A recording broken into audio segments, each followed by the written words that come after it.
representing the officers of LMPD. So I'd like to, I've got some prepared remarks. Thank you.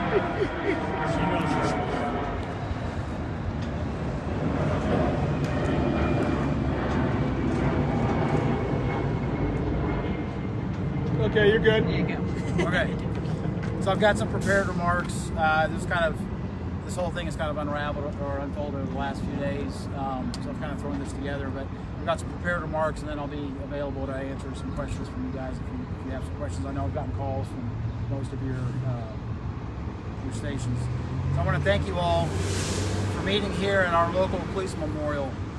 We were here just 2 days ago honoring Deidre. We were here last year honoring Nick Rodman. And 14 years ago, we were here for Peter Grignon.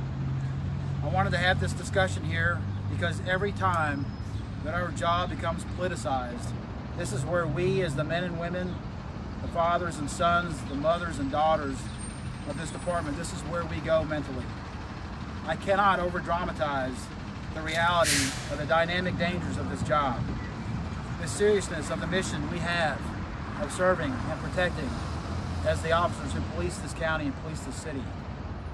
We are highly trained professionals who do their jobs within the scope of what is legal and allowed by the parameters set by our highest courts and by well-established tactics that help ensure our safety. Tactics that can never guarantee our safety, as demonstrated by the many names on the memorial behind me. Last year, just for an example, one of our traffic stops became deadly as one of our officers was suddenly, and I say suddenly, shot in the face twice. That officer lived. But this is one of numerous other stops where officers were almost shot by suspects who suddenly were armed. This is the reality of policing for us, the ones who have to do it.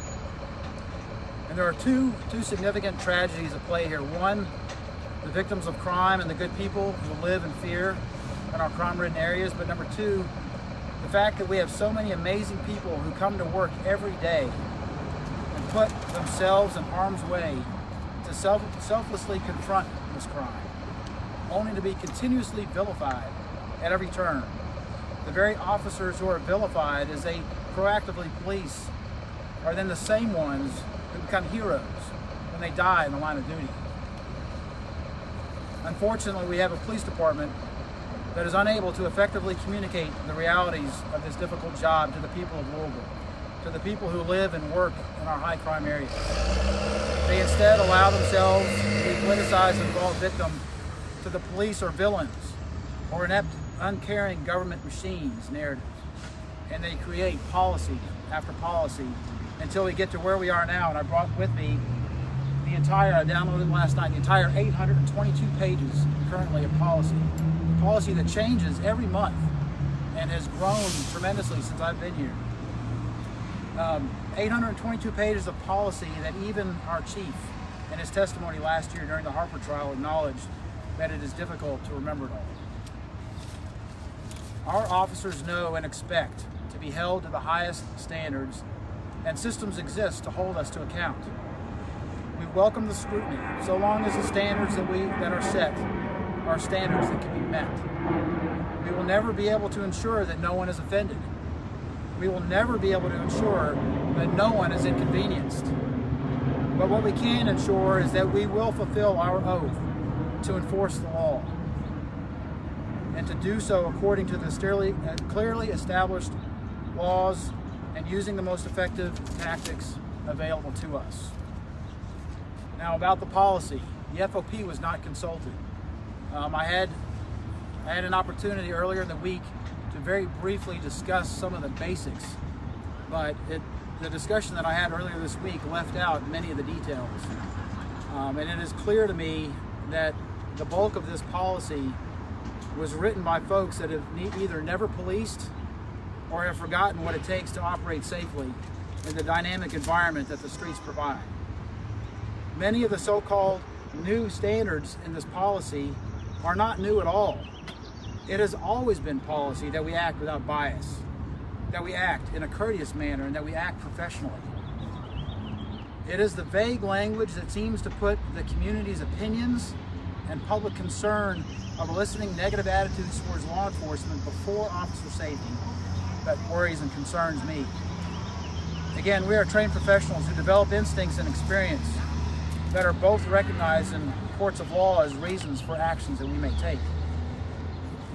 So with that, I mean, I don't know if you all have had a chance to fully go through the policy, but I'll take any questions about that. You said the bulk of the policy was written by who? I said the bulk of the policy was clearly written by either people that have never policed or people that have forgotten what it's like and how dangerous it is and how dynamic real life policing can be. Things happen very quickly. Decisions have to be made in fractions of a second. That if you're wrong, you end up on that memorial. And that's where this really hits home for us, is that as we move through these controversies, you know, a lot of you know by now, I'm not afraid to talk about this. I want to have a discussion, a community discussion about what policing in Louisville should be like. But going through these controversies and having these kind of what appear to me to be these knee-jerk policy revisions that I think clearly will potentially put officers in danger. That's what's unacceptable. What are some of the policies that make you feel that they will put officers in danger? Can you talk to some of those? Yes, I will. So, a couple of the things. One, there are references to things that are allowed by policy to influence your decision to either place someone in cuffs, remove somebody from the car, set them on the ground. All those things that are tactical things that we sometimes need to do in the course of a stop or a confrontation to help ensure our safety, okay? But one of the things is that officers and subjects' physical size and ability. Just because somebody is smaller than me doesn't mean that they don't pose a danger to me. And I think that if an officer is on the scene of a traffic stop, and let's say you have a 6'5" officer and a 4.5-foot subject in a car, that subject in a car can pull a gun and shoot and kill you just as fast as somebody who's much larger. And in fact, Peter Grignon, he was shot and killed by a juvenile. And so having that as a standard, having that as a step that an officer in the course of a dynamic situation, again, where life and death decisions can be made, have to be made, to have that be something that where they may not act because they're afraid of violating the policy. They're afraid of maybe if they're wrong and then they get pulled into the media and into the Metro Council, that they will in turn be vilified, potentially get suspended, potentially lose their job. I mean, isn't that just one factor though that's on the list? It includes their behavior and their... That is, but the way the policy is often applied is that if you violate any part of the policy, in fact, all 822 pages, we are responsible for every letter and every word. If you violate any piece of that, you are subject to discipline. That is a big part of my job as the FOP president is to help mitigate a lot of the disciplinary issues on the department. And we have hundreds of PSU cases every year, most of them initiated by the chief of police into our officers and what they do. And if they are found to violate any small part, they are subject to discipline. And what else don't you like in the policy? So there is a part about talking about traffic stops. And again, there's some vagueness that I'm not comfortable with. If I'm going to be held to the standard, I don't want it to be vague. It says that generally speaking, 2 units should respond to a traffic stop. To have a rule like that, again, perhaps inhibiting other officers of responding may potentially put us in danger. There may be a 3rd or 4th officer driving by that sees something that me as the primary officer, I don't recognize. And then they stop, and then it turns out to be nothing, and then that officer then is potentially going to be disciplined for being more than 2. You'll have to explain and articulate, but that may not be enough for either the PSU investigators or for the chief. And again, those little elements come into play when an officer is making a decision at the moment to do something. And anything that stutter steps that process of an officer being able to rely on their instincts and rely on their training, that introduces a chance of danger for our officers. And you know, when it comes to effective policing, ordering someone out of the car, they talk about effecting an arrest or if there is a danger, but there's another thing. You can conceal contraband easily inside of a car.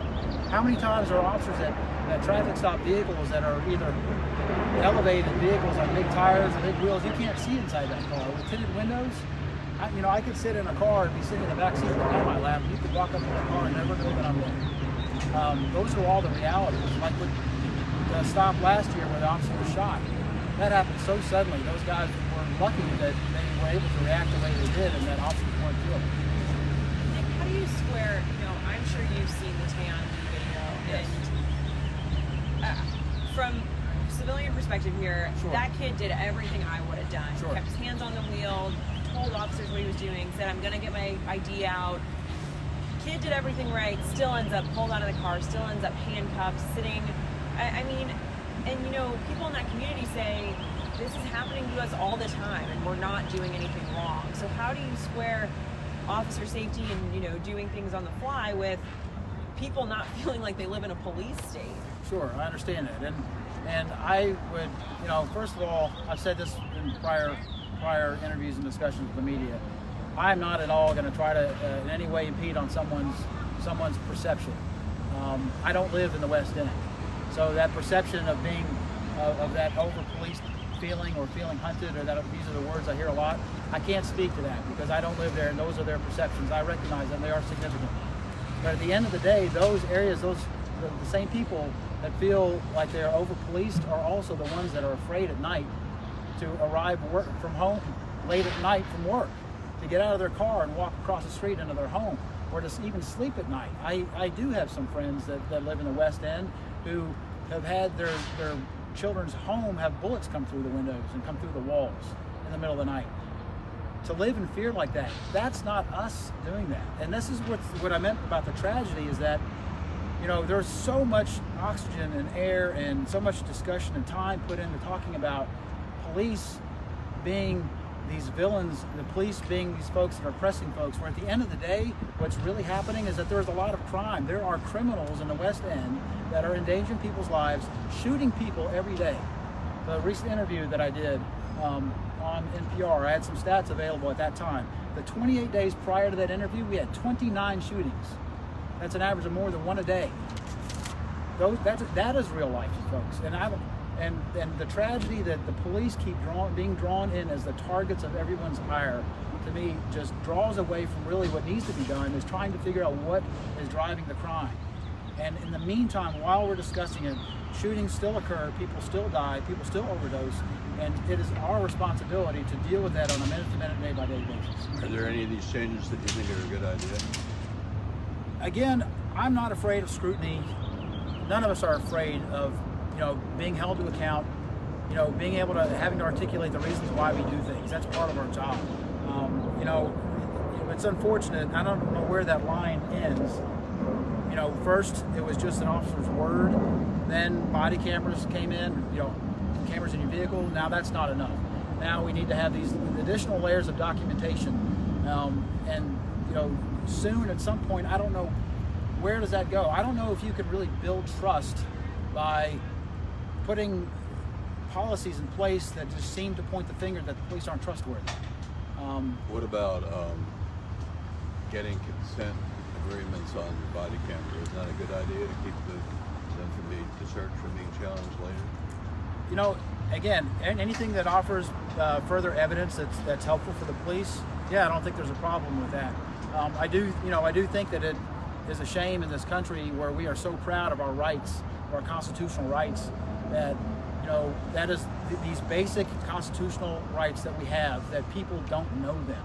That you don't go through school and go all the way through your life and don't understand these core rights that we have as Americans that set us apart in the world, that we have to remind folks of these rights. I mean, that's fine.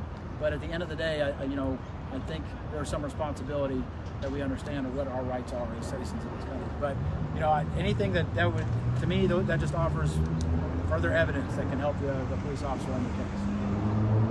So will the FOP be going challenging this new policy? Are you guys going to go back and change this? We were not consulted with the crafting of this, and some of the concerns that I have outlined today. I certainly hope. We have, the chief said that this will not go into effect until August. I certainly hope and will be available to meet with the chief and the staff and our training staff to see if there may be some way to address some of these, to be able to answer the concerns that the officers have for their safety, and also for their, we don't want to have anything that impedes our ability to do our work.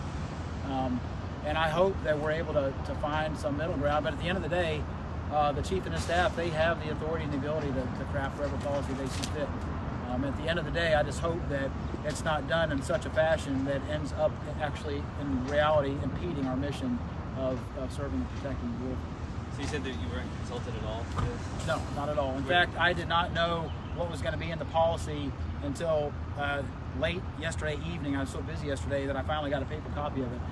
Like I said, I had a meeting earlier in the week with some of the chief staff that kind of brushed over the basics, but many of the details were not included in the meeting.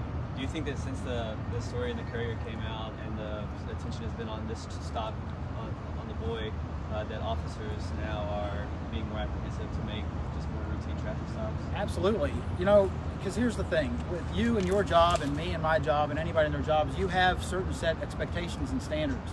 And, you know, when there is this dichotomy, there's this incongruency between what we hear in Metro Council and we hear from the chief, yet what's translated down into the streets from your immediate supervisors, you know, when you don't know, you know, okay, what is the standard? What is acceptable? What is okay with Louisville? What do they want from me as a police officer? Do they want me out here trying to catch bad guys? Or do they want me out here making sure that I don't inconvenience anybody or not offend anybody? And when you're not sure, and then the difference being that you may get suspended or fired, until you understand where those boundaries are, a natural thing is to take a step back. You don't want to violate policy. You want to do your job within the scope of what your expectations are. But again, when those expectations aren't clear with what the mission you're given, until you figure out how to walk that line, yeah, you know, I am urging my officers to use caution with how they police. Do you think the 9th Mobile should be making like the preemptive style traffic stops? Right now, currently within modern policing, pretextual traffic stops is the predominant method of actively being a proactive police officer. And it is, again, you know, when you're trying to engage with the public in an area where there's high crime, you're very, very limited with how you do that. People that are as pedestrians that are walking, people that are in cars, people that are in their homes are very well protected by our Fourth Amendment.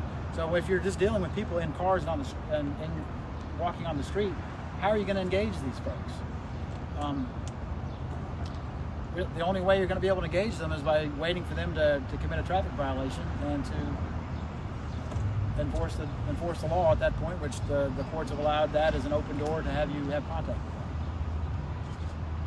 Thank you. Anyone else? Yes, thank you all. Thank you. And I'm available if anybody has any future questions, please let me know. And as this develops, I hope to continue this. Thank you.